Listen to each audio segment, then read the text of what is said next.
Hello बच्चों, दंगल के day 5 में आपका स्वागत है। प्रीवियस वीडियो में हमने आप लोगों के साथ केमिस्ट्री के इम्पॉर्टेंट क्वेश्चन डिस्कस किए।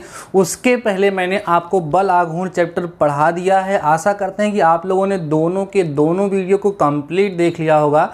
अगर नहीं देखा होगा बच्चों तो आपका काफ़ी लॉस हो सकता है। इस वीडियो के डिस्क्रिप्शन में मैं दोनों वीडियोज़ का लिंक दे दूँगा, आप उसको फटाफट से ज़रूर देख लीजिएगा। आज के इस वीडियो में बच्चों, मैथ्स के वीडियो में हम आपको सरल रेखा अर्थात स्ट्रेट लाइन पढ़ाने वाले हैं, जो आपके पॉलिटेक्निक एंट्रेंस एग्जाम के लिए one of the most important chapter है। और इसको हम काफ़ी अच्छे से पूरी तरीके से समझाने का आपको प्रयास करेंगे और विश्वास दिलाते हैं बच्चों कि अगर आप लोगों ने वीडियो को लास्ट तक खूब ध्यान से देखा तो 100% आपको समझ में आ जाएगा। लेकिन ज़रूरी है कि खूब मन से, खूब ध्यान से कॉपी और पेन ले करके ध्यान से बातों को हमारे सुनते चलिएगा, तभी आपको समझ में आएगा। इस वीडियो में कंप्लीट इंट्रोडक्शन, कंप्लीट चीज़ें जो कुछ भी हैं और याद भी करा दूंगा, सारी की सारी बातें समझा के करूँगा, कोई प्रॉब्लम नहीं होगी। हमने ये सोचा है कि आपको स्ट्रेट लाइन के बेसिस पर 2 वीडियो प्रोवाइड कराऊंगा और दोनों के दोनों वीडियो काफ़ी लॉन्ग होंगे, इसको ध्यान रखें, क्योंकि इस चैप्टर से क्वेश्चन 4 से 5 कभी आ जाते हैं। आप समझ सकते हैं बच्चों कितना ज़्यादा इंपॉर्टेंट है। तो ये वीडियो ये मान के चलिए बच्चों कि 40 मिनट के ऊपर हो सकता है, लेकिन आपका उत्साह पूरा एकदम बना होना चाहिए और वीडियो को लास्ट तक आपको देखना है, ठीक है। आइए हम लोग सरल रेखा को स्टार्ट करते हैं बच्चों। सरल रेखा को स्टार्ट करने से पहले सबसे पहले आपको ये पता होना चाहिए कि सरल रेखा स्ट्रेट लाइन होती क्या है। सरल रेखा क्या है बच्चों? बिंदुओं का समूह, पॉइंट का जो है ग्रुप होता है, और ऐसे पॉइंट जो कोलिनियर हो, मीन्स एक ही सीध में हो। जब उन सारे पॉइंट्स को ज्वाइन कर दिया जाता है, उन सभी पॉइंट्स को जब मिला दिया जाता है बच्चों, तब लाइन बनती है, तब रेखा बनती है। समझ में आ रही है बातें? तो यहाँ पर हमें रेखा के समीकरण, सरल रेखा में हमें रेखा के समीकरण के बारे में पढ़ना होता है। सर ये रेखा का समीकरण होता क्या है, पहले ये पता हो जाए हमको। क्लास 10th में बच्चों आप लोगों ने 2 चरों वाले रैखिक समीकरण युग्म पढ़ा है, याद है आपको? 2 चरों वाले रैखिक समीकरण युग्म जो ना आप लोगों ने पढ़ा है, वहाँ पर आप देखते थे कि आपको रैखिक समीकरण दिया होता था और उसका आप ग्राफीय विधि से हल करते थे। उसके ग्राफीय विधि से हल करने से पहले आपको करना क्या होता था? दी गई रेखा का ग्राफ खींचना पड़ता था, दिए गए समीकरण का ग्राफ खींचना पड़ता था। वह ग्राफ हमेशा एक सरल रेखा होती थी। तो उसमें क्या होता था, आपको एक समीकरण दिया होता था, उसकी सहायता से आप रेखा का ग्राफ खींचते थे। अब क्या होगा बच्चों, आपको उस रेखा के बारे में कुछ इन्फॉर्मेशन दी रहेगी, कुछ कंडीशंस दी रहेगी। उस कंडीशन का यूज़ करते हुए हमें वो समीकरण बनाना होता है। ऐसा कोई भी समीकरण जिसमें चर राशि की घात 1 लगी हुई होगी, वो सदैव रैखिक समीकरण होता है। और रैखिक जो है बच्चों रेखा शब्द से बना हुआ है, इसलिए उसको रैखिक समीकरण बोला जाता है। बातें समझ में आ रही हैं?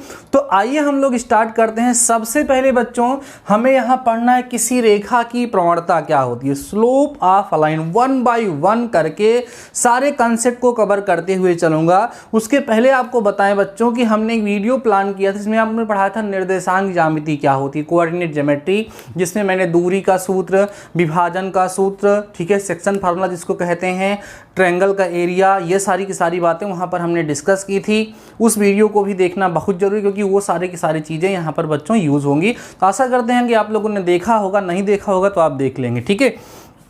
आइए हम सबसे पहले बात करेंगे बच्चों एक किसी रेखा की प्रवणता।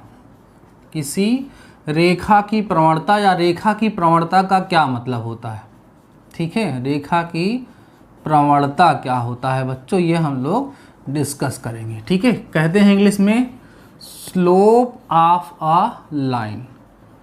किसी लाइन के स्लोप से क्या मतलब होता है? देखिए, स्लोप बड़ा ही इंपॉर्टेंट कंसेप्ट रखता है, इसी का यूज़ करके लाइन के इक्वेशन वगैरह बनाए जाते हैं। स्लोप को समझना बहुत ज़्यादा ज़रूरी है, इसको खूब ध्यान से आप लोग समझेंगे।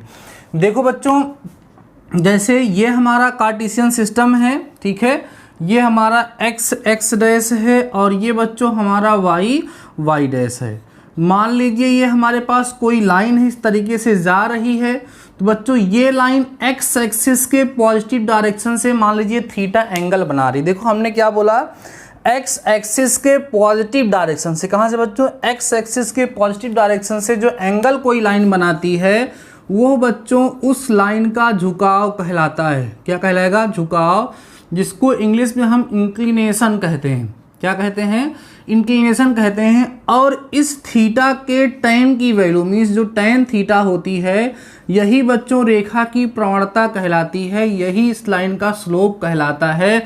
और इस स्लोप को m से रिप्रेजेंट करते हैं तो फार्मूला बन जाता है बच्चों m = tan थीटा। कुछ समझ में आया आप लोगों को। क्या बोला मैंने, किसी भी लाइन के द्वारा एक्स एक्सिस के पॉजिटिव डायरेक्शन से, ध्यान से सुनिएगा, उबिएगा नहीं, मैं लेक्चर्स प्रोवाइड करा रहा हूँ, कहानी नहीं कर रहा हूँ, थोड़ा सा टाइम लगेगा समझने में, ठीक है। अगर आपको जो है 60 चीज़ें चाहिए तो अभी आपको 2 घंटे बाद 60 ट्रिक भी बताऊँगा, लेकिन इस तरीके से पढ़ने से आपको सारी चीज़ें समझ में आ जाएंगी। तो वीडियो में बने रहिए ध्यान से, तभी मज़ा आएगा, ठीक है ना।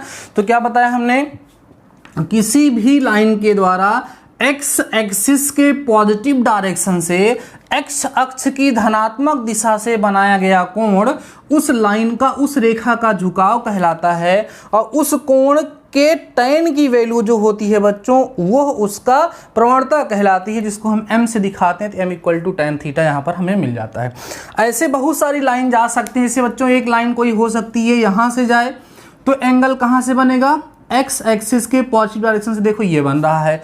तो यहाँ पे जो थीटा है, थीटा क्या कहलाएगा बच्चों, झुकाव कहलाएगा। थीटा क्या कहलाएगा, झुकाव, जिसको इंग्लिश में हम क्या बोलते हैं, इंक्लिनेशन बोलते हैं। इंग्लिश हिंदी दोनों में पढ़ा रहे हैं, ध्यान समझिएगा, इंक्लिनेशन कहते हैं। और इस झुकाव थीटा की जो टैन की वैल्यू होगी m = tan थीटा जो होगा बच्चों, इसी को हम लोग क्या कहेंगे, स्लोप कहेंगे। क्या कहेंगे, स्लोप कहेंगे। और जिसको हिंदी में हम क्या बोलते हैं, प्रवणता बोलते हैं। समझ में आ गई होगी आपको बातें। ऐसे कोई भी रेखा होगी, वह रेखा एक्स अक्ष की धनात्मक दिशा से, ध्यान रखना बच्चों, इधर से कोण नहीं नापा जाएगा, इधर से नहीं, या इधर से इसका नहीं नापा जाएगा, हमेशा किधर से, एक्स एक्सिस की पॉजिटिव। इतना ज़्यादा जोर इस पर क्यों दे रहा हूँ, क्योंकि ज़्यादा इंपॉर्टेंट है, इसलिए इतना जोर दे रहा हूँ, ठीक है। एक्स एक्सिस के पॉजिटिव डायरेक्शन से जो एंगल बनेगा, उसी के जो टैन की वैल्यू होगी, उसी को क्या कहते हैं, प्रवणता। जैसे मान लीजिए एग्जाम में क्वेश्चन आता है, कोई रेखा है एक्स अक्ष की धनात्मक दिशा से 45 अंश का कोण बनाती है, उसका प्रवणता बताओ। तो क्या होगा, tan 45 डिग्री। तो tan 45 की वैल्यू कितनी होती है, 1। तो प्रवणता कितनी हो जाएगी, 1 हो जाएगी, ठीक है। बात समझ में आ रही है। कहा जाएगा कोई रेखा जो है एक्स एक्सिस से 30 अंश का कोण बनाती है, प्रवणता बताओ। तो m = कितना हो जाएगा, tan 30 डिग्री। tan 30 की वैल्यू सर कितनी होती है, 1/√3। ये हो जाएगी रेखा की प्रवणता। क्लियर हो गई हैं बातें, समझ में आ गया आप लोगों को। चलिए, तो जब आप लोग प्रवणता समझ लिए हो तो अगला पॉइंट आता है बच्चों, 2 दिए गए बिंदुओं से जाने वाली रेखा की प्रवणता। 2 दिए गए बिंदुओं से जाने वाली रेखा की प्रवणता समझते चलना, सारे कॉन्सेप्ट क्लियर करने वाला हूं। क्या बोला मैंने, 2 दिए गए बिंदु से जाने वाली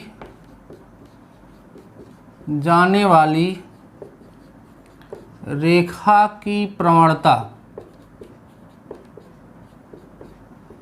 2 दिए गए बिंदुओं से जाने वाली रेखा की प्रवणता। इंग्लिश में क्या कहेंगे इसको बच्चों, हम लोग कहेंगे slope of a line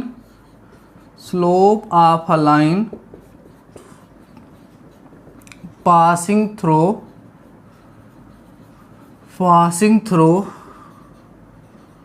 2 given points.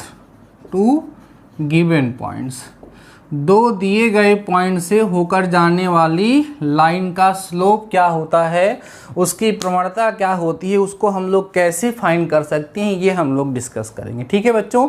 आइए स्टार्ट करते हैं। जैसे बच्चों ये हमारा कार्टेशियन सिस्टम है, सारी बातों को ध्यान से समझ लेना, क्वेश्चंस आपको एकदम आसान लगने लगेंगे, कोई दिक्कत नहीं होगी, लेकिन वीडियो को लास्ट तक देखोगे तभी समझ में आएगा।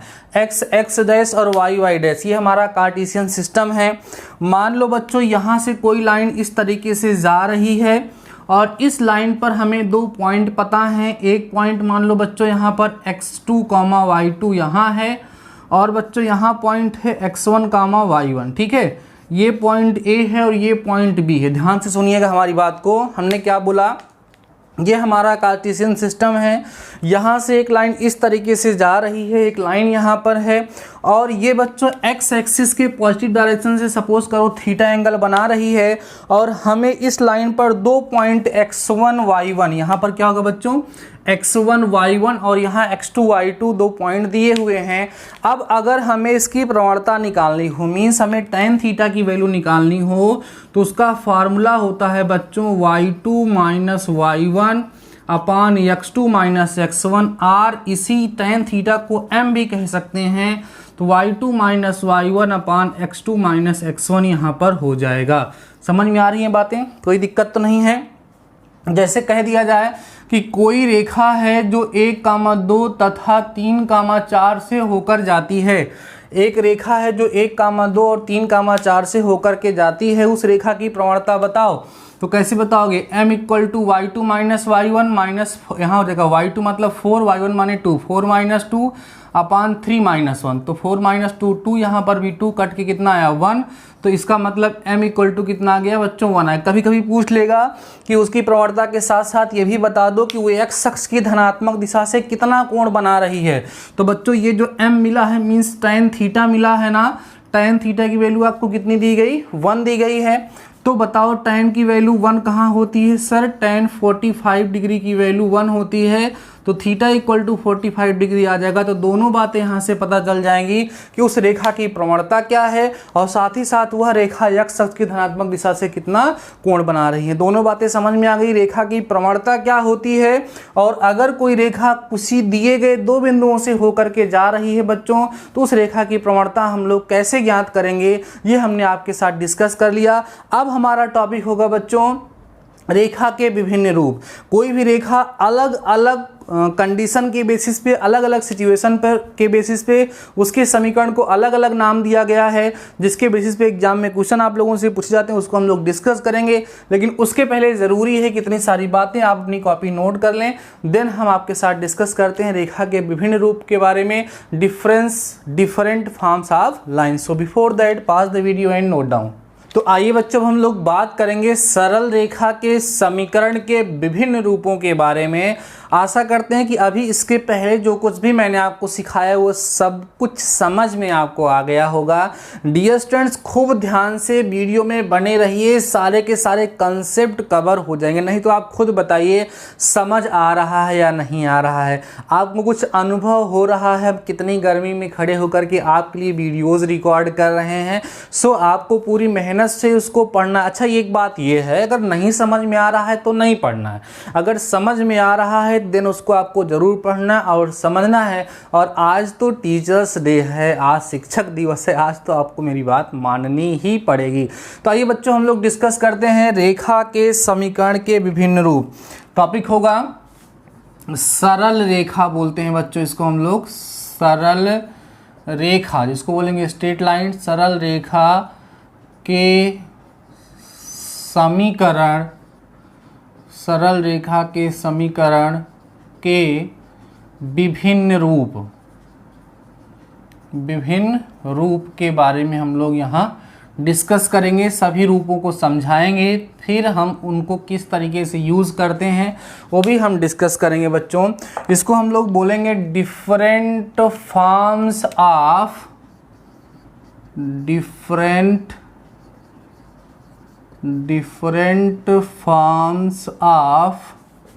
इक्वेशंस ऑफ स्ट्रेट लाइंस के इक्वेशन के डिफरेंट फॉर्म्स क्या होते हैं। देखो बच्चों अलग अलग सिचुएशन पे, अलग अलग कंडीशन के बेसिस पे लाइन के अलग अलग तरह के इक्वेशन बनते हैं, उनका अलग अलग नाम होता है। मैं सब आपको समझाऊंगा और कैसे उसको आपको यूज़ करना है वो भी बताऊंगा, ध्यान से सुनते रहिएगा। सबसे पहला समीकरण जो आता है बच्चों उसको बोलते हैं अक्षों के समांतर रेखा का समीकरण। सुनते चलना बच्चों, अक्षों के समांतर रेखा का समीकरण। ऐसा समीकरण जो अक्षों के समांतर हो, बोलते हैं equation of line parallel to axis, equation of lines parallel to axis. जो हमारे अक्ष होते हैं एक्स एक्सिस और वाई एक्सिस, उनके पैरेलल लाइन का इक्वेशन क्या होता है। तो बच्चों हमारे पास दो लाइन होती है, ये दो एक्स होता है, दो अक्ष होता है, एक एक्स अक्ष होता है एक्स अक्ष और एक वाई अक्ष होता है। तो रेखाएं दो प्रकार से बनेंगी। पहली कंडीशन होगी बच्चों एक्स अक्ष के समांतर, एक्स अक्ष के समांतर रेखा का समीकरण। एक्स अक्ष के समांतर माने पैरेलल टू एक्स एक्सिस, ठीक है। एक्स एक्सिस के पैरेलल जो होगा वो लाइन का इक्वेशन क्या होगा, समझिएगा बच्चों। यहाँ पर जैसे मान लीजिए कि यह हमारा क्या है, कार्टेशियन सिस्टम है, और बच्चों ये हमारे लिए एक्स एक्स डैश है और ये हमारा वाई वाई डैश है। अब सुनो, कोई रेखा एक्स अक्ष के समांतर जाएगी तो ऐसे ही तो जाएगी, इधर से जा सकती है या कहाँ से जा सकती है बच्चों, नीचे से जा सकती है। यही जो दो रेखाएं हमने यहाँ पर खींच करके आपको दिखाई हैं, यही रेखाएं बच्चों एक्स अक्ष के समांतर हैं। तो जब कोई रेखा एक्स अक्ष के समांतर है तो वहाँ पर वाई का तो कुछ फिक्स मान होगा, लेकिन बच्चों जो एक्स का मान होगा वो क्या होगा, 0 होगा। तो एक्स अक्ष के समांतर रेखा का जो समीकरण होता है वो x बराबर 0 होता है या y बराबर प्लस माइनस b होता है। ये b क्या है सर, यही दूरी है, या तो ऊपर से जाएगी या तो नीचे से। जब ऊपर से होकर के जाएगी समीकरण y बराबर प्लस b हो जाएगा, और नीचे से जाएगी तो y बराबर माइनस b हो जाएगा। ये है बच्चों x अक्ष के समांतर रेखा का समीकरण। क्लियर हो रही हैं बातें, क्या समझे आप लोग। अक्षों के समांतर रेखा के समीकरण की दो कंडीशन होगी, एक x अक्ष के समांतर और एक y अक्ष के समांतर। जब हम यहाँ x अक्ष के समांतर बात करेंगे तो रेखा का समीकरण या तो x बराबर 0 होगा या तो y बराबर प्लस माइनस क्या होगा बच्चों, b होगा। दूसरी कंडीशन पे विचार करते हैं। अगला है y अक्ष के समांतर, y अक्ष के समांतर रेखा का समीकरण। y अक्ष के समांतर माने पैरेलल टू वाई एक्सिस, है ना। वाई अक्ष के समांतर रेखा का समीकरण क्या होगा, ठीक है बच्चों, समझिएगा। देखिए जैसे ये जो है हमारा कार्टेशियन सिस्टम है, यहाँ पे हमारा बच्चों एक्स एक्स डैश है और ये हमारा वाई वाई डैश है। वाई अक्ष के समांतर लाइन ऐसे जाएगी या तो ऐसे जाएगी। तो वाई अक्ष की जब बात करेंगे बच्चों तो वाई अक्ष के लिए वाई बराबर 0 होगा या फिर x बराबर प्लस माइनस a होगा, ठीक है। ये होता है समीकरण, ठीक है। ध्यान रखिएगा, अक्षों के समांतर रेखा के समीकरण का दो कंडीशन बनता है, एक x अक्ष के समांतर रेखा और एक क्या होगी, y अक्ष के समांतर रेखा। जब x अक्ष के समांतर की बात करेंगे तो x अक्ष के लिए x बराबर 0 होता है और वहाँ पर y बराबर प्लस माइनस b जो है बच्चों रेखा का समीकरण हो जाता है। वाई एक्स के समांतर जब पैरेलल टू वाई एक्सिस हम बात करेंगे तो वहाँ पर y इक्वल टू 0 हो जाएगा या x equal two plus minus a वहाँ पर आ जाएगा। तो ये है रेखा का पहला रूप, पहला फॉर्म, ठीक है। आगे बढ़ते हैं। दूसरा रूप है बच्चों रेखा का प्रवणता अंतःखंड रूप। ध्यान समझिएगा, रेखा का प्रवणता अंतःखंड रूप, खंड रूप, slope intercept form of a line, slope intercept form of a line, रेखा का प्रवणता अंतःखंड रूप। आइए समझते हैं बच्चों ये क्या होता है, देखिएगा ध्यान से। ये हमारा कार्टेशियन सिस्टम हो गया, ठीक है, X X dash and Y Y dash, ठीक बच्चों। जैसे मान लीजिए कोई रेखा इस तरीके से जा रही है, यहाँ पर एक्स एक्स की धनात्मक दिशा से कोण थीटा बना रही है, तो यहाँ से हमका इसको m पता हो जाएगा, m इक्वल टू 30 मीन्स इसका स्लोप हमें पता है। और मान लो कि y एक्सिस के धनात्मक दिशा से पॉजिटिव डायरेक्शन से एक जो है बच्चों इंटरसेप्ट काट रही है। क्या काट रही है, इंटरसेप्ट c काट रही है। इसकी वैल्यू इतनी कितनी है, c है बच्चों। तो इस सिचुएशन में जो लाइन का इक्वेशन होता है, इस सिचुएशन में जो लाइन का इक्वेशन होता है वो होता है बच्चों y equal to M X plus C, जिसको लाइन का स्लोप इंटरसेप्ट फॉर्म बोला जाता है। क्या होता है equation, y equal to M X plus C होता है बच्चों जिसको हम लोग क्या बोलते हैं, रेखा का, लाइन का स्लोप इंटरसेप्ट फॉर्म बोलते हैं, रेखा का प्रवणता अंतःखंड रूप बोलते हैं। अभी हम डिस्कस करेंगे कि इसका यूज कैसे होगा। अभी याद रखिए y = mx + c, x और y क्या है, कोऑर्डिनेट्स हैं, और m क्या है बच्चों, लाइन का स्लोप है, c क्या है, y एक्सिस के पॉजिटिव डायरेक्शन पे जो इंटरसेप्ट कट रहा है, जो अंतःखंड कट रहा है, उसकी बच्चों यहाँ पर वैल्यू है। ठीक है, समझ में आ रही है बातें। चलिए आगे बढ़ते हैं, तीसरे रूप के बारे में बच्चों बोलेंगे। अगला बोलते हैं बिंदु प्रवणता रूप। ठीक है, बिंदु प्रवणता रूप, बिंदु प्रवणता रूप, इसको बोलेंगे बच्चों पॉइंट स्लोप फॉर्म। क्या बोलेंगे, पॉइंट स्लोप फॉर्म। लाइन का पॉइंट स्लोप फॉर्म क्या होता है, इसको भी आप लोग समझिए, पॉइंट स्लोप फॉर्म क्या होता है।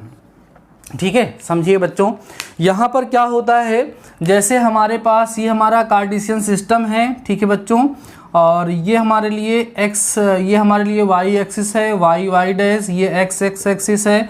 कोई लाइन इस तरीके से जा रही, यहाँ से थीटा एंगल बना रही, मीन्स m की वैल्यू हमें पता है, और इस पर मान लो कोई पॉइंट पता है बच्चों x1, y1, मीन्स हमें किसी लाइन पर एक पॉइंट पता है और उसका स्लोप पता है, तो उसका इक्वेशन निकालने का फार्मूला होगा बच्चों y - y1 = mx - x1। सबसे ज़्यादा यूज होने वाला है ये y - y1 = mx - x1। y, ये x1 y1 क्या है, उस लाइन पर दिया गया एक पॉइंट है, m क्या है बच्चों, उस लाइन का स्लोप है। जैसे आपसे कहा जाएगा कि एक ऐसे लाइन का इक्वेशन फाइंड करिए जो 2,3 से होकर के जाता है और x एक्सिस के पॉजिटिव डायरेक्शन से 45 डिग्री का एंगल बनाता है। ध्यान सुनो बच्चों, हमसे बोल दे कि ऐसे लाइन का इक्वेशन फाइंड करिए, ऐसे लाइन का इक्वेशन फाइंड करिए जो 2,3 से होकर के जाता है और x एक्सिस के पॉजिटिव डायरेक्शन से बच्चों 45 डिग्री का एंगल बनाता है। तो कैसे निकालेंगे, हमें यहाँ पर x1, y1 जो पता है बच्चों, वो 2,3 पता है, और m कैसे मिलेगा, tan 45 डिग्री। tan 45 की वैल्यू बच्चों कितनी होती है, 1। देखो x1, y1 मिल गया और m मिल गया। अब जो हमारे पास फार्मूला है यहाँ पर y - y1, तो y - y1 की वैल्यू सर कितनी है, 3 है। ठीक है, = m, m मीन्स कितना बच्चों, 1, तो x - x1 कितना हो जाएगा, 2 हो जाएगा। अब इसी को हम लोग क्या करते हैं, सिंप्लीफाई कर लेते हैं, तो हमें मिल जाएगा बच्चों y - 3 = x - 2, तो y = x + 1 हमें मिल जाएगा। यही लाइन का क्या हो जाएगा बच्चों, इक्वेशन हो जाएगा। समझ में आ रही हैं बातें। तो कहने का मतलब ये है कि अगर हमें किसी लाइन पर एक पॉइंट पता हो और उस लाइन का स्लोप अर्थात उसकी प्रवणता पता हो, इन दैट केस हम लोग आराम से उस लाइन का इक्वेशन, उस रेखा का समीकरण बना सकते हैं, ज्ञात कर सकते हैं। समझ में आई बच्चों। अगली हमारी जो समीकरण आने वाली है उसका नाम है दो बिंदु रूप, 2 पॉइंट फॉर्म। उसके बाद अंतःखंड रूप पढ़ेंगे, उसके बाद लंब रूप पढ़ेंगे, उसके बाद व्यापक रूप पढ़ेंगे। तो वीडियो में बने रहिएगा ध्यान से। अभी हम आपको बहुत सारी चीजें बताने वाले हैं, बट अभी इसको आप लोग नोट कर लीजिए। सो बच्चों, before that pause the video and note down. तो अभी तक बच्चों हम लोगों ने रेखा के 3 रूप पढ़ लिए। पहला अक्षों के समांतर रेखा, दूसरा हमने पढ़ा बच्चों प्रवणता अंतःखंड रूप, तीसरा हमने पढ़ा प्रवणता बिंदु रूप या बिंदु प्रवणता रूप। अब हम पढ़ेंगे बच्चों 2 बिंदु रूप। क्या बोलेंगे, 2 बिंदु रूप। आराम से समझ लीजिए पूरा पूरा भाई। 2 बिंदु रूप, 2 पॉइंट फॉर्म। ठीक है, 2 पॉइंट फॉर्म मीन्स हमें ऐसी लाइन का इक्वेशन फाइंड करना है, ठीक है, जो दिए हुए 2 पॉइंट से होकर के जाते हैं। 2 बिंदु रूप लिखेंगे यहाँ पर, 2 बिंदु रूप जिसको बोलेंगे 2 पॉइंट फॉर्म। ठीक है, आइए समझते हैं बच्चों।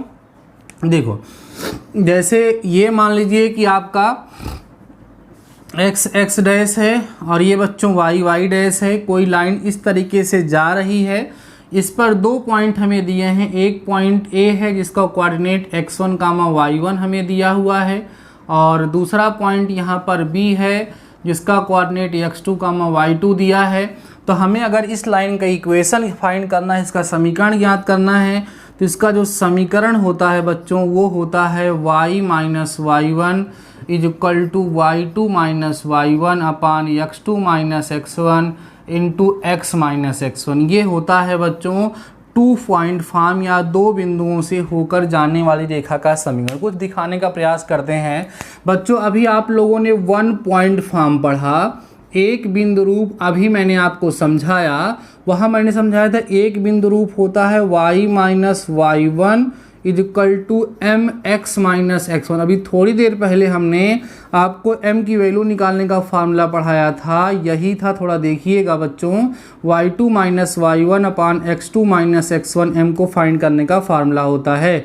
तो जहाँ पर m है वहाँ पर ये वैल्यू जा करके पुट कर दें तो क्या मिलेगा, इक्वेशन मिलेगा आपको, दो बिंदु रूप मिल सकता है। देखो कैसे, आपको मिलेगा y minus Y one is equal to Y two minus Y one upon X two minus X one into X minus X one. देखो तो वही चीज़ आपको मिल गई जो हमने डायरेक्ट बताया था। क्या वही मीन्स वन पॉइंट फॉर्म और टू पॉइंट फॉर्म में कुछ खास डिफरेंस यहाँ पर नहीं है। चौथा रूप पढ़ रहे हैं, बस इतना सा है कि वन पॉइंट फॉर्म में हमें स्लोप अर्थात प्रवणता पता होती है, और टू पॉइंट फॉर्म की जब हम बात करते हैं, दो बिंदु रूप की बात करते हैं, तो वहाँ पर हमें प्रवणता मीन्स स्लोप नहीं पता हुआ होता है। उस स्लोप को फाइंड करने का फार्मूला यूज़ कर लेते हैं m की जगह पे, बाकी सब कुछ सेम है। ठीक है, चलिए अगला समीकरण पढ़ते हैं, पांचवा बच्चों, जिसको बोलेंगे हम लोग रेखा का अंतःखंड रूप। रेखा का अंतःखंड रूप बोलते हैं बच्चों, जिसको बोलते हैं इंटरसेप्ट फॉर्म ऑफ लाइंस। रेखा का अंतःखंड रूप क्या होता है, आराम से समझते चलिएगा, पूरे कंसेप्ट आपके क्लियर हो जाएंगे जब आप वीडियो को कंप्लीट कर रहे होंगे। उस समय आपके मन से आवाज़ निकलेगी, वाह सर गजब, पूरा सब कुछ हमें समझ में आ गया। नहीं तो बताइएगा जो लोग पूरा देखेंगे। देखो बच्चों, मान लीजिए कि कोई लाइन इस तरीके से जा रही है, तो हमारा कार्टेशियन सिस्टम हो गया X X dash Y Y dash. कोई लाइन इस तरीके से जा रही है बच्चों की एक्स एक्सिस के पॉजिटिव डायरेक्शन से ए इंटरसेप्ट काट रही है और वाई से बी काट रही है, तो इसका समीकरण अर्थात जो इक्वेशन होगा वो x upon A plus Y upon B equal to 1 होता है। बातें समझ में आ रही हैं। कभी कभी छोटा छोटा क्वेश्चन इसी बेसिस पे पूछ लिया जाता है, ऐसे फिगर बना करके दे देगा, यहाँ 2 लिख देगा, यहाँ 3 बोलेगा, लाइन का इक्वेशन बताओ, तो क्या बताओगे, x upon 2 plus Y upon 3 equal to 1। बाद में चाहेंगे तो सिंप्लीफाई कर लेंगे, आंसर आ जाएगा। तो ये कौन सा रूप है बच्चों, रेखा का अंतःखंड रूप। ठीक है, अगले देखिएगा, छठवां रूप जो होता है बच्चों उसको बोलते हैं लंब रूप। ठीक है, कौन सा रूप, लंब रूप, जो सबसे कम यूज होता है लेकिन सबसे ज़्यादा कंफ्यूजन होता है। इसको इंग्लिश में बोलते हैं बच्चों नॉर्मल फॉर्म। कौन सा फॉर्म बोलेंगे, नॉर्मल फॉर्म, रेखा का लंब रूप, या जिसको हम लोग बोलते हैं नॉर्मल फॉर्म। देखिए ये क्या होता है, देखो बच्चों, ये आपका कार्टेशियन सिस्टम हो गया। ठीक है, एक्स एक्स डैश हो गया, वाई वाई डैश हो गया। मान लो कोई लाइन इस तरीके से जा रही है जिसके इक्वेशन का हम यहाँ बात कर रहे हैं, जिसके इक्वेशन की हम यहाँ पर बात कर रहे हैं। ये लाइन जो है बच्चों एक्स एक्सिस के पॉजिटिव डायरेक्शन से अल्फा एंगल बनाता है। इस पे देखो, ये पॉइंट ए है, ये पी है। हम ये मान रहे हैं कि इस लाइन पर ओरिजिन से, मूल बिंदु से एक परपेंडिकुलर ड्रा किया गया है। क्या ड्रा किया गया बच्चों, एक परपेंडिकुलर ड्रा किया गया है। सपोज कर लेते हैं परपेंडिकुलर OA है, और इस परपेंडिकुलर OA की जो लेंथ है वो P है, और यह परपेंडिकुलर एक्स एक्सिस की पॉजिटिव डायरेक्शन से अल्फा एंगल बना रही है। तो इस लाइन का जो इक्वेशन लिखा जाता है बच्चों, इसका जो समीकरण लिखा जाता है उसको आप देखिएगा, वो होता है बच्चों x cos alpha plus y sine alpha is equal to P। x और y क्या है सर, कोऑर्डिनेट्स हैं, और P क्या है सर, उस रेखा पर मूल बिंदु से डाले गए लंब की लंबाई है। ठीक है, और अल्फा क्या है, उस लंब द्वारा एक्स एक्सिस की पॉजिटिव डायरेक्शन से बनाया हुआ एंगल है। ठीक है, अगला है बच्चों, देखिएगा अगला रूप जो है उसको हम लोग बोलते हैं, ठीक है, रेखा का जो लंब रूप है, उसके बाद व्यापक रूप आएगा, कोई और रूप नहीं बच रहा होगा। ठीक है, आपकी बुक में कम ही रूप दिए गए, हम कुछ ज़्यादा ही पढ़ा दिए आप लोगों को। अंतःखंड रूप, ठीक है, यहाँ पर दिया हुआ है, एक बिंदु प्रवणता रूप दिया था और एक रूप इसमें नहीं दिया था, प्रवणता अंतःखंड रूप, लेकिन मैंने उसको भी आपको समझा दिया है क्योंकि वो यूजफुल था, इसलिए हमने बता दिया। आगे बढ़ते हैं, सातवां रूप है बच्चों रेखा का व्यापक रूप। कौन सा रूप होता है, व्यापक रूप होता है, व्यापक रूप रेखा का, जिसको जनरल फॉर्म कहते हैं। कौन सा फॉर्म कहते हैं, जनरल फॉर्म ऑफ लाइन। ये होता है बच्चों ax plus by plus C is equal to 0। जब किसी भी लाइन की इक्वेशन को आप सॉल्व करोगे, सिंप्लीफाई करोगे, तो हमेशा उसको ला करके आप इसी रूप में लिखोगे, क्योंकि ये रूप जो आपके सामने दिख रहा है बच्चों, यही रेखा का क्या है, व्यापक रूप है। जैसे कोई समीकरण लिखा है 2x + 5y + 11 इक्वल टू 0, तो किसका समीकरण है, ये रेखा का है। किस रूप में लिखा हुआ है सर, व्यापक रूप में लिखा है। कैसे जान गए आप, क्योंकि ax + by + c equal to 0 के फॉर्म का लिखा हुआ है। तो डियर स्टूडेंट्स, अभी तक हमने आपके साथ रेखा के सभी रूपों के बारे में डिस्कस कर लिया और आपको आसानी से समझ में आ गया होगा। अब कुछ छोटी छोटी चीज़ें और बच रही हैं। किसी बिंदु से किसी रेखा पर डाले गए लंब की लंबाई, दो रेखाओं के बीच का कोण, उनके समांतर और लंब होने का प्रतिबंध और दो समांतर रेखाओं के बीच की दूरी, इतने कंसेप्ट और बच रहे हैं। लेकिन उसके पहले आप वीडियो को पास करके बच्चों इतने कंसेप्ट को नोट कर लीजिए, देन हम आगे की बातें आपके साथ डिस्कस करते हैं। प्लीज़ बोर मत होइएगा, वीडियो को पूरा देख लीजिएगा, जिससे आपको कुछ खास यहाँ पर जरूर मिल जाएगा। So before that pass the video and note down. रेखा के सभी रूपों के बारे में हमने बच्चों डिस्कस कर लिया। अब कुछ छोटे छोटे पॉइंट्स हैं बट बहुत खोटे हैं, जिनका यूज़ हम लोग करेंगे। देखो, अभी हम फुल एक्सप्लेनेशन आपको दे रहे हैं, फुल नहीं कह सकते हैं। अगर हम लाइन की इक्वेशन का डेरिवेशन करें तो और अच्छा हो जाता है, बट अभी आप एकेडमिक नहीं पढ़ रहे हैं, आप एक तरीके से कंपटीशन की प्रिपरेशन कर रहे हैं। तो जितना आपके लिए ज़रूरी है मैं पूरा का पूरा बता रहा हूँ, पूरा का पूरा आप समझ पा रहे होंगे। अब बाकी कंसेप्ट को समझाएंगे, उसके बाद जब आपको क्वेश्चन सॉल्व कराएंगे तो और डिटेल में वहाँ पर डिस्कशन हो जाएगा, सारी बातें क्लियर हो जाएगी। आपकी स्पेशल डिमांड थी कि सर हमें सरल रेखा अर्थात स्ट्रेट लाइन पढ़ा दी जाए। आपकी स्पेशल डिमांड पर हमने इस चैप्टर को स्टार्ट किया है। आशा करते हैं कि आपको कंप्लीट इससे फ़ायदा मिलेगा, आपको कोई समस्या नहीं होगी। आइए बच्चों, हम लोग अब डिस्कस करते हैं किसी बिंदु से किसी रेखा की दूरी। क्या पॉइंट है, किसी बिंदु से, सर आराम समझना, किसी बिंदु से किसी रेखा की दूरी, किसी रेखा की दूरी, ठीक है, आराम समझ डालिएगा सब कुछ बच्चों। किसी बिंदु से किसी रेखा की दूरी, मान लीजिए कि ये हमारे पास एक रेखा है जिसका व्यापक रूप हमें दिया है बच्चों ax + by + c is equal to 0। Capital A small use कर सकते हैं। यहाँ पर हमारे पास कोई पॉइंट है P बच्चों, जिसका कोऑर्डिनेट मान लो x1, y1 है। इससे इस पे डाले गए लंब की लंबाई या यहाँ से इसकी दूरी ज्ञात करनी है। मान लो पॉइंट A है, तो इस PO को ज्ञात करने का फार्मूला होता है बच्चों ax1 + by1 + c/√a² + b²। Formula याद रखिएगा, कैसे यूज़ करना है वो मैं आपको समझा दूंगा। अब यहाँ पर कहा जाता है कि बच्चों यदि P जो x1, y1 है वो 0, 0 हो जाए, अर्थात ये जो है बच्चों ये मूल बिंदु हो जाए। क्या हो जाए, मूल बिंदु अर्थात वर्जिन हो जाए, तो उस सिचुएशन में बच्चों जो दूरी होगी PA बराबर वो केवल c/√a² + b² हो जाएगी। क्योंकि x1 और y1 की वैल्यू 0 होगी, तो यहाँ x1 मल्टीप्लाई होगा 0, यहाँ मल्टीप्लाई होगा 0। तो ध्यान रखिएगा बच्चों, किसी बिंदु x1, y1 से रेखा ax + by + c बराबर 0 पे डाले गए लंब की लंबाई ax1 + by1 + c/√a² + b² होगा, और मूल बिंदु से डाले गए लंब की लंबाई PA बराबर c/√a² + b² होगा। बातें समझ में आ रही हैं।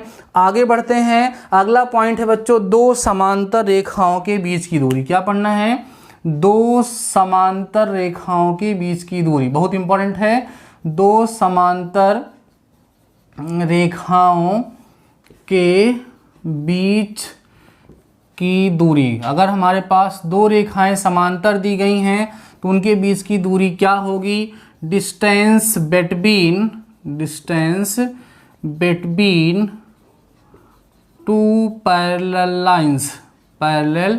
लाइंस। देखो बच्चों, मान लीजिए कि हमारे पास दो लाइन दी गई हैं, ax + by + c1 equal to 0 पहली लाइन है, दूसरी ax + by + c2 equal to 0 दूसरी लाइन है। दो लाइन हमारे पास दी गई हैं, ये दोनों पैरेलल हैं। इसका सबूत क्या है बच्चों कि x और y कोएफिशिएंट हमेशा सेम रहते हैं। तो इन दोनों रेखाओं के बीच की दूरी जब आप ज्ञात करोगे, इसका सूत्र होता है mod of c2 - c1 /√a² + b²। ठीक है, ये दो समांतर रेखाओं के बीच की दूरी फाइंड करने का बच्चों क्या होता है, फार्मूला होता है। क्लियर हो रही हैं बातें, सब कुछ समझ में आ रहा होगा। तो आपने देख लिया किसी बिंदु से किसी रेखा पे डाले गए लंब की लंबाई कैसे ज्ञात करते हैं, साथ ही साथ दो समांतर रेखाओं के बीच की दूरी क्या होती है। अब एक छोटा सा पॉइंट और बच रहा है बच्चों, दो रेखाओं के बीच का कोण, दो लाइंस अगर हमें दी गई हैं तो उनके बीच का एंगल हम लोग कैसे फाइंड करते हैं, और साथ ही साथ उनके पैरेलल होने की क्या कंडीशन होती है, और साथ ही साथ बच्चों उनके परपेंडिकुलर होने की क्या कंडीशन होती है। बस इतने से टॉपिक और यहाँ पर बच रहे हैं।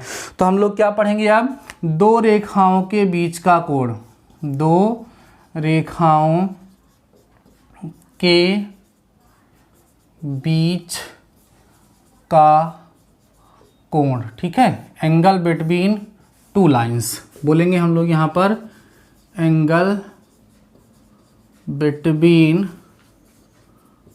टू लाइंस, दो रेखाओं के बीच का कोण, ठीक है। देखो बच्चों समझाते हैं, जैसे मान लीजिए कि हमारे पास इस तरीके से कोई लाइन ये दी गई है और कोई लाइन इस तरीके से दी गई है। मान लो इस लाइन का जो स्लोप है, मीन्स इसकी जो प्रवणता है वो m1 है, और इसका जो स्लोप है बच्चों, इसका स्लोप सपोज कर लीजिए कि m2 है। ध्यान सुनिएगा, हमारे पास दो रेखाएं दी गई हैं जिनका स्लोप m1 और m2 है, मीन्स जिनकी प्रवणता हमें दी गई है, और हमें क्या करना है, इनके बीच का कोण निकालना है। या तो हमें उनके बीच का कोण निकालने का फार्मूला होता है बच्चों, tan theta equal to m2 minus m1 upon 1 plus m1 m2।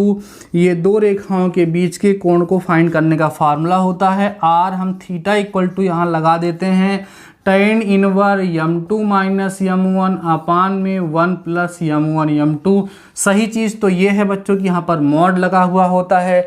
Mod का वहाँ पर क्या इफेक्ट पड़ता है अभी आगे चल के हम लोग यहाँ पर डिस्कस कर लेंगे, ठीक है। आइए अब हम बात करते हैं दो रेखाओं के समांतर होने का प्रतिबंध और दो रेखाओं के लंब होने का प्रतिबंध। कैसे हम जानेंगे कि दो रेखाएं समांतर हैं या दो रेखाएं आपस में परस्पर लंबवत हैं। इंपॉर्टेंट टॉपिक है, देखिएगा। पढ़ेंगे हम बच्चों समांतर होने का प्रतिबंध, समांतर होने का प्रतिबंध। दो रेखाएं समांतर होंगी, ठीक है, इसका क्या कंडीशन होती है, ठीक है, कंडीशन टू या condition for parallel of two lines. दो रेखाओं के पैरेलल होने की क्या कंडीशन होगी हम लोग यहाँ पर डिस्कस करेंगे। अभी हम लोगों ने पढ़ा बच्चों कि दो लाइन अगर हमें दी गई हैं तो वहाँ पर फार्मूला हम यूज़ करते हैं tan theta is equal to m2 minus m1 upon 1 plus m1 into m2। ये कब की बात है सर? तब की बात है जब उनके बीच का एंगल फाइंड करते हैं। अब सुनो, अगर आप यहाँ बोल सकते हैं if lines are parallel, if lines are parallel means अगर वो लाइन पैरेलल हो तो थीटा इक्वल टू 0 डिग्री आएगा, क्योंकि उनके बीच में बच्चों कोई एंगल बनेगा ही नहीं। तो ये वैल्यू ला करके यहाँ पुट कर दोगे तो मिलेगा tan 0 degree equal to m2 minus m1 upon 1 plus m1 into m2। अब tan 0 की वैल्यू कितनी होती है सर? 0 होती है। यहाँ 0 पुट करोगे equal to m2 minus m1 upon 1 plus m1 m2 हो जाएगा। क्रॉस मल्टीप्लाई करोगे 0 इक्वल टू बच्चों m2 माइनस m1 मिलेगा। m1 इधर लेके चले आओ, m1 इक्वल टू क्या हो जाएगा? m2 हो जाएगा बच्चों। यही दो लाइन के पैरेलल होने की कंडीशन होती है।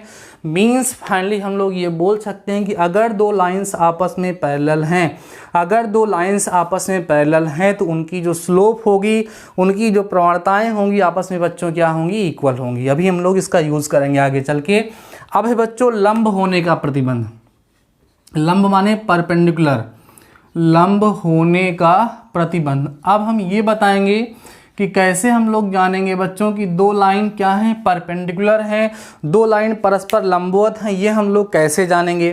तो लंबवत होने का मतलब थीटा इक्वल टू 90 डिग्री होगा बच्चों, और tan थीटा जो होता है उसकी वैल्यू नॉट डिफाइन होती है, इसका मतलब 1/0 होती है। देयरफॉर हम यहाँ कहेंगे कि m2 minus m1 upon 1 plus m1 m2 जो होगा बच्चों 1/0 होगा।